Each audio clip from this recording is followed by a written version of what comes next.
నా నియోజకవర్గ ప్రజలకు భారతీయ జనతా పార్టీకి ధన్యవాదాలు చెప్తా ఉన్నాను అధ్యక్ష. ముందుగా ఎండోమెంట్ విషయం అధ్యక్ష, తెలంగాణలో దేవాలయ భూముల ఆక్రమణ అనేది తీవ్రమైన సమస్యగా మారింది అధ్యక్ష.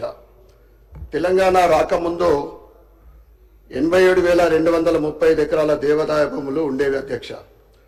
తెలంగాణ వచ్చిన తర్వాత 20,124 ఎకరాల దేవాలయ భూములు కబ్జాకు గురి అయితే కేవలం 1,146 ఎకరాలకు మాత్రమే కేసులు నమోదు అయ్యాయి అధ్యక్ష.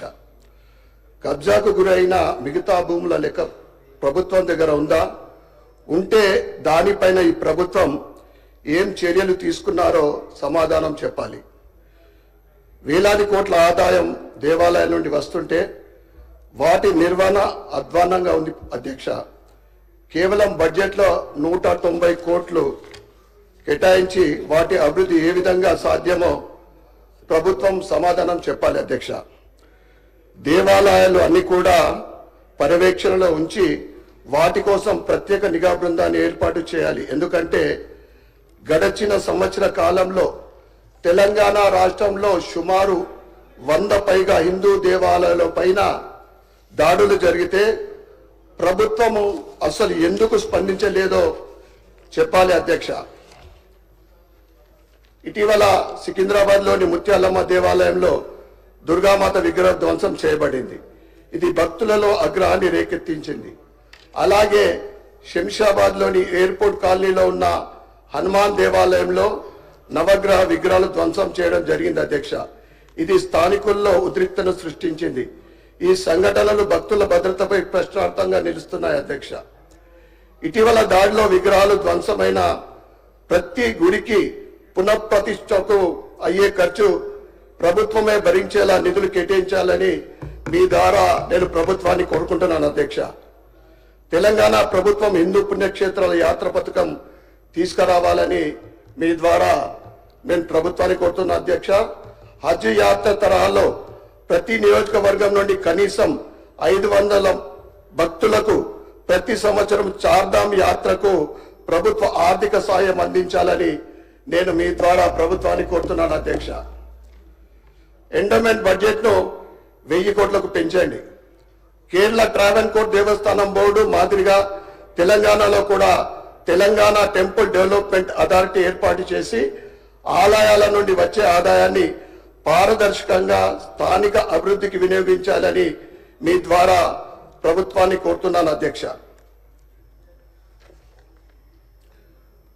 టూరిజం, ఆర్ట్ అండ్ కల్చర్ అధ్యక్ష, ఈ బడ్జెట్ లో tourism, art and culture department కు 1411 కోట్లు కేటాయించారు.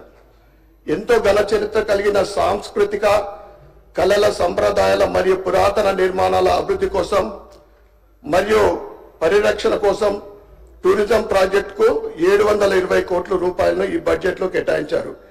ఇది మొత్తం బడ్జెట్ లో 0.46 మాత్రమే అధ్యక్ష. 0.46 మాత్రమే పర్సెంటేజ్ అయ్యా.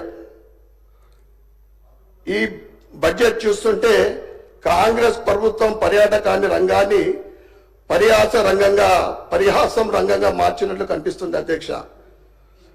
దేశంలో బీజేపీ పాలిత అనేక రాష్ట్రాల్లో పర్యాటక రంగంపై ప్రత్యేక దృష్టి సారించి కోట్ల రూపాయలను ప్రభుత్వ ఖజానాకు జమ చేస్తున్నారు. ప్రత్యక్షంగా వందలాది కుటుంబాలకు, పరోక్షంగా వేలాది కుటుంబాలకు ఉపాధికి అవకాశాలు కల్పిస్తున్నారు. ఉదాహరణకు గుజరాత్ రాష్ట్రంలో statue of unity, run of Kutch వంటి ప్రాజెక్టులతో ఆదాయం పెంచుకుంటున్నారు అధ్యక్ష. పర్యాటక రంగం కోసం బడ్జెట్ లో కేటాయించిన నిధులను చూస్తే అధ్యక్ష, అసలు ఈ ప్రభుత్వానికి పర్యాటక రంగాన్ని అభివృద్ధి చేసే ఆలోచన ఎంత మేరకు ఉందో ఇట్టే అర్థమవుతుంది అధ్యక్ష. కాంగ్రెస్ ప్రభుత్వం మరియు మంత్రులు హెలికాప్టర్లో టూర్లు వేసిన శ్రద్ధ రాష్ట్ర టూరిజం అభివృద్ధిలో పెట్టాలి అధ్యక్ష. భారత పర్యాటక మంత్రిత్వ శాఖ విడుదల చేసిన ఇండియా టూరిజం డేటా కంపెండియం 2024 ప్రకారం దేశీయ పర్యాటక సందర్శకుల సంఖ్య రాష్ట్రంలో గణనీయంగా పడిపోతుంది అధ్యక్ష. దాదాపు 9 కోట్ల దేశీయ పర్యాటకులు, 1.5 లక్ష విదేశీ పర్యాటకులు వస్తున్నప్పటికీ వారికి సరి అయినటువంటి వసతులు లేకపోవడం వల్ల వాళ్ళు త్వరగా తిరిగి వెళ్ళిపోతున్నారు అధ్యక్ష. అదే 2-3 రోజులు ఉండే వసతులు కల్పించినట్లయితే పర్యాటక రంగం ఇంకా అభివృద్ధి చెందుతుంది. ఉదాహరణకు కుంటాల వాటర్ ఫాల్స్ లో ఎటువంటి సౌకర్యాలు లేదు. అందుకే అక్కడ పర్యాటకులు వచ్చి సేమ్ డే రిటర్న్ పోవాల్సిన పరిస్థితి ఏర్పడుతుంది. గత బీఆర్ఎస్ ప్రభుత్వ హయాంలో టూరిజం పాలసీ లేకపోవడం చాలా బాధాకరం. అలాగే కాంగ్రెస్ ప్రభుత్వం తెచ్చిన నూతన టూరిజం పాలసీని స్వాగతిస్తున్నాం. కానీ దాన్ని చిత్తశుద్ధితో అమలు చేయాలని కోరుతున్నా అధ్యక్ష.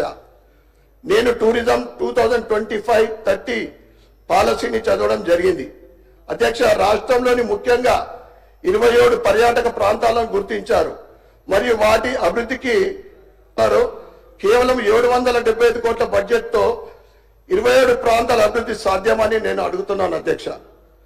పాలసీలో పేర్కొన్న విధంగా వచ్చే 5 ఏళ్లలో 15,000 కోట్ల పెట్టుబడులు ఆకర్షిస్తామని, అంటే ప్రతి ఏటా 3,000 కోట్లు. ఒకవేళ నిర్దిష్ట సమయంలో పెట్టుబడులు ఆకర్షించలేకపోతే ప్రభుత్వం దగ్గర ఉన్న ఆల్టర్నేట్ ఏంటిది? మరి ప్రభుత్వమే ఆ నిధులు సమకూరుస్తుందని మీ ద్వారా ప్రభుత్వాన్ని సమాధానం చెప్పాల్సిందిగా కోరుతున్నాను అధ్యక్ష. కేవలం ప్రాంతాల పేర్లు అండ్ స్థలాలు చెప్పారు, కానీ పాలసీలో వాటిని ఏ రకంగా అభివృద్ధి చేస్తారో సరైన డిపిఆర్ లేదు అధ్యక్ష. అలాగే ప్రభుత్వం పాలసీలో పేర్కొన్న 27 ప్రాంతాలతో పాటు మా ఇందూర్ అర్బన్ లో ఉన్నటువంటి కిల్లా రామాలయాన్ని కూడా అందులో చేర్చి అభివృద్ధి చేయాలని మీ ద్వారా ప్రభుత్వాన్ని కోరుతున్నాను అధ్యక్ష. గుజరాత్ లాగా ఇక్కడ కూడా తెలంగాణ టూరిజం అభివృద్ధి బోర్డు ఏర్పాటు చేయడం ద్వారా పర్యాటక రంగంలో మెరుగైన ఫలితాలు రాబట్టవచ్చు అని నేను మీ ద్వారా ప్రభుత్వాన్ని కోరుతా ఉన్నాను. Arts and culture. తెలంగాణలో సాంస్కృతిక కళలు నిరాధారణకు గురి అవుతున్నాయి అధ్యక్ష. నిజానికి తెలంగాణలో ఒకప్పుడు 120కి పైగా జానపద కళారూపాలు ఉండేవి. అందులో చాలా వరకు అంతరించిపోతున్నాయి అధ్యక్ష. వాటిని కాపాడే బాధ్యత తెలంగాణ ప్రజాప్రతినిధులుగా మన అందరి మీద ఉంది అధ్యక్ష. దీనికి సంబంధించిన ఒక నూతన సాంస్కృతిక పాలసీని ప్రభుత్వం తీసుకురావాలని నేను కోరుతా ఉన్నాను. కళా ప్రదర్శనలకు ప్రతి జిల్లాలో ఒక వేదిక ఏర్పాటు చేయాలని, హైదరాబాద్ లోని రవీంద్ర భారతి లాగా ప్రతి జిల్లా కేంద్రంలో స్టేడియమా లేదా మినీ స్టేడియం నిర్మించాలని నేను మీ ద్వారా ప్రభుత్వాన్ని కోరుతా ఉన్నాను అధ్యక్ష. ముఖ్యంగా ఇటీవల జరిగిన ఒక సంఘటన అధ్యక్ష నన్ను తీవ్ర నిరాశ గురిచేసింది అధ్యక్ష. స్టేషన్ గన్పూర్ మండలంలోని శివునిపల్లిలో జరిగిన సీఎం రేవంత్ రెడ్డి గారి సభలో తెలంగాణ ఉద్యమ కళాకారులు నిరసన తెలుపగా, దీంతో అక్కడ విధులు నిర్వహిస్తున్న మహిళా పోలీసులు వారి వద్ద ఉన్న ఫ్లెక్సీలు చింపేసింది. సీఎం గారి ప్రసంగానంతరము వారు సీఎం గారిని కలవటానికి ప్రయత్నిస్తే వారిని ఆ మహిళా పోలీసులు కలవనీయకుండా నెట్టేసారు అధ్యక్ష. వారిని సభా వేదిక నుంచి మహిళా పోలీసులు బలవంతంగా లాక్కెళ్ళారు అధ్యక్ష. కావాలంటే తెలుసుకోండి స్వామి, తెలంగాణ రాష్ట్రం కోసం పాటలు ధూమ్ధాంలతో ఉద్యమించిన అందరు కళాకారులకు ఉద్యోగ ఉపాధి పెన్షన్లు కల్పించాలని మీ ద్వారా నేను ప్రభుత్వాన్ని కోరుతున్నా అధ్యక్ష. అలాగే గతంలో మంత్రి జూపల్లి గారు అర్హులైన కళాకారులందరికీ దివ్యాంగులతో అంటే 6,000 రూపాయలు చొప్పున పెన్షన్ ఇచ్చే అంశాన్ని సీఎం గారితో చర్చించి నిర్ణయం తీసుకుంటామని అన్నారు. మరి అది ఎప్పటికల్లా మీరు దాన్ని వర్తింపజేస్తారో తెలియజేసిందిగా కోరుతా ఉన్నాను. మరి దానికి సంబంధించిన బడ్జెట్ లో కేటాయించిన నిధులు ఎన్నో కూడా చెప్పాలని అధ్యక్ష నేను కోరుతా ఉన్నాం. దేశం మనదే, తేజం మనదే, ఎగురుతున్న జెండా మనదే. పాట పడిన జై సినిమా పేరునే ఇంటి పేరుగా మార్చుకున్న నేరేడు కొమ్మ శ్రీనివాస్ తెలుగువారి ఖ్యాతిని అంతర్జాతీయ స్థాయిలో చాటిన బతుకమ్మ పాటను హాలీవుడ్ చిత్రం ది ఇండియన్ పోస్ట్ మ్యాన్ లో పాడిన అమర గాయకుడు జై శ్రీనివాస్ గారు అధ్యక్ష. వారు కరోనాతో మరణిస్తే అప్పటి ప్రభుత్వం పట్టించుకోలేదు. ఈ రోజు వారి కుటుంబం రొడ్డున పడ్డది అధ్యక్ష. అలాంటి కళాకారులు ఎందరో తెలంగాణలో ఉన్నారు. వారి కుటుంబాలను వారిని మీరు ఆదుకునాలని మేము మీ ద్వారా ప్రభుత్వాన్ని కోరుతున్నాం అధ్యక్ష.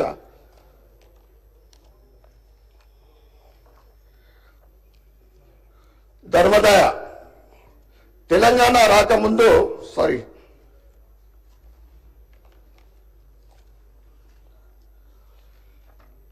స్పోర్ట్స్ అండ్ యూత్ అధ్యక్ష, గత బడ్జెట్ తో పోలిస్తే ఈ బడ్జెట్ లో స్పోర్ట్స్ అండ్ యూత్ సర్వీసెస్ కు 100 కోట్ల బడ్జెట్ పెంచారు. దాన్ని మేము స్వాగతిస్తా ఉన్నాం అధ్యక్ష. కానీ ఆ నిధులు సరిపోవు అధ్యక్ష. ఒకవైపు కేంద్ర ప్రభుత్వం ఖేలో ఇండియాను ప్రతిష్టాత్మకంగా తీసుకొని దేశంలోని యువతను క్రీడా రంగం వైపు ప్రోత్సహిస్తూ ఫిట్ ఇండియాను సాధించాలనే లక్ష్యంతో ముందుకు పోతున్న క్రమంలో మన తెలంగాణ రాష్ట్రము వెనుకబడిపోతా ఉంది అధ్యక్ష. స్పోర్ట్స్ లో హైదరాబాద్ లోని హకీంపేటలో స్పోర్ట్స్ యూనివర్సిటీ నిర్మిస్తామంటున్నారు, బాగుంది అధ్యక్ష. అదేవిధంగా ప్రతి జిల్లా కేంద్రంలో ఒక స్టేడియం కూడా నిర్మిస్తే బాగుంటుంది అధ్యక్ష.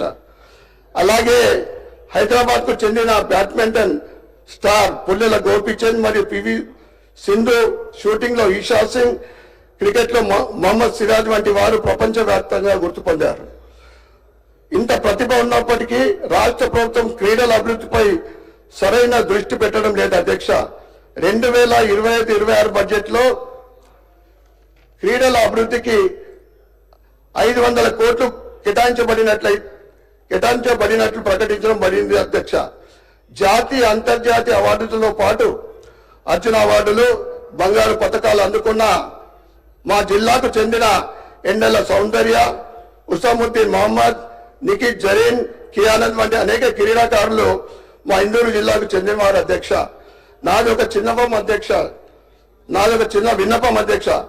ఇందూరు నగరంలోని 6 ఎకరాల పైచిలకు విస్తీర్ణంలో ఉన్నటువంటి పాత కలెక్టరేట్ స్థలము మరియు ఆనుకొని ఉన్న గ్రౌండ్ ను మినీ స్టేడియం గా నిర్మించాలని మీ ద్వారా ప్రభుత్వాన్ని కోరుతా ఉన్నాను.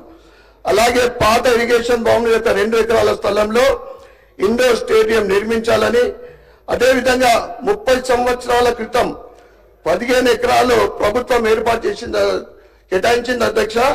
దాని పేరు అప్పటి కాంగ్రెస్ నాయకుడు రాజారాం గారి పేరు పెట్టడం జరిగింది. కానీ అప్పటి నుండి ఇప్పటిదాకా 30 సంవత్సరాల నుండి ఆ గ్రౌండ్ కు ఎటువంటి సౌకర్యాలు లేవు. ఆ గ్రౌండ్ ని కూడా క్రికెట్ గ్రౌండ్ గా నిర్మించాలని మీ ద్వారా నేను ప్రభుత్వాన్ని కోరుతున్నాను అధ్యక్ష. దేశానికి రాష్ట్రానికి గొప్ప పేరు తెచ్చేందుకు మా ఇందూరు బిడ్డలు సిద్ధంగా ఉన్నారు అధ్యక్ష. కేవలం ప్రభుత్వ ప్రోత్సాహం, సరైన వసతులు లేక ఇప్పటి వరకు అనేక సంవత్సరాల నుండి ఫుల్ టైం కోచ్ లేడు అధ్యక్ష. ప్రభుత్వంతో నుండి ఒక ఫుల్ టైం కోచ్ లేకున్నా కానీ మా ఇందూరు నుండి జాతీయ అంతర్జాతీయ స్థాయి ఎదగడానికి వాళ్ళే కోచింగ్ తీసుకొని వాళ్ళు అక్కడ ఉన్న వాళ్ళతోటి వాళ్ళు ఒక గొప్ప క్రీడాకారులు ఎదుగుతున్నారు అధ్యక్ష.